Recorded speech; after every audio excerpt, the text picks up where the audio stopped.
Welcome to Follow the Money. I'm Eric Bolling. There's a growing movement in this country to fight back against government plans to control how you live, where you live, what you eat, the air you breathe. People are fed up. There it was on the front page of the New York Times this weekend, but instead of praising them, the Times takes a slap at them. Look at the headlines. Activists fight green projects, seeing UN plot. Joining me now is Dan Mitchell of the Cato Institute. Dan, tell us a little bit about this White House Rural Council, sir. It's part of an ongoing effort to further centralize power in Washington, D.C.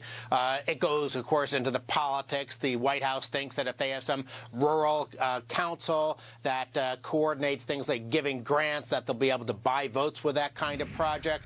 But the really insidious part of it is once you sort of get hooked on that heroin of federal government dependency, then the federal government starts telling the local communities what they're allowed to do, what sort of, we normally think of zoning as relatively benign, but when you get the federal government involved, it starts becoming a lot more onerous with a lot of strings being attached, a lot of controls. And of course, this represents the same sort of busybody, do-gooder, collectivist mindset that you get even at the United Nations with their so-called Agenda 21. A lot of left-wingers just can't stand people living their own lives, making their own decisions. They want some committee, some group, some bureaucracy to plan and control what people are doing. Right.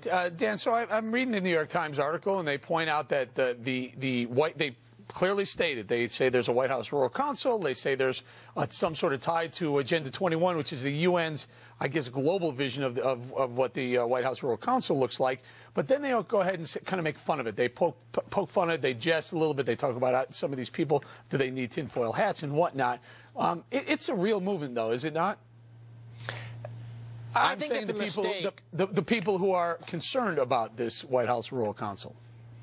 Yeah, there are thousands of, who knows, maybe millions of people around the country concerned about the growing centralization that we see in government. Now, some of these people, no doubt, are too conspiracy-minded. Just because you have left-wingers at the UN and left-wingers in Washington that both happen to think the same thing, it doesn't mean that there's some sinister conspiracy, they're meeting in some smoke-filled back room someplace. No, it just means that there are people who like controlling and dictating to everyone else how they should live their lives. Now, that's not a conspiracy. It's simply the fact that we have a battle between two visions of whether or not government should plan society and whether or not we should have decentralization and let the marketplace and local communities dictate how these things are done. And that's not a conspiracy issue, but it is fundamentally bad policy. But that hits right to the heart of the issue right there. Who should decide where people live, how they live, what they do, where their commerce is, what access they have to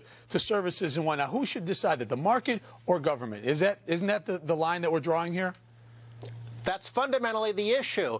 To what degree do you want faraway bureaucracies? And frankly, I don't care whether it's a faraway bureaucracy in Washington or a bunch of overpaid fat cat bureaucrats at the UN. It's the same fundamental mindset that's going on here. And let me give you an example for why we should worry about this. Some people say, oh, you're paranoid. Certainly this White House Rural Development Council won't lead to something bad.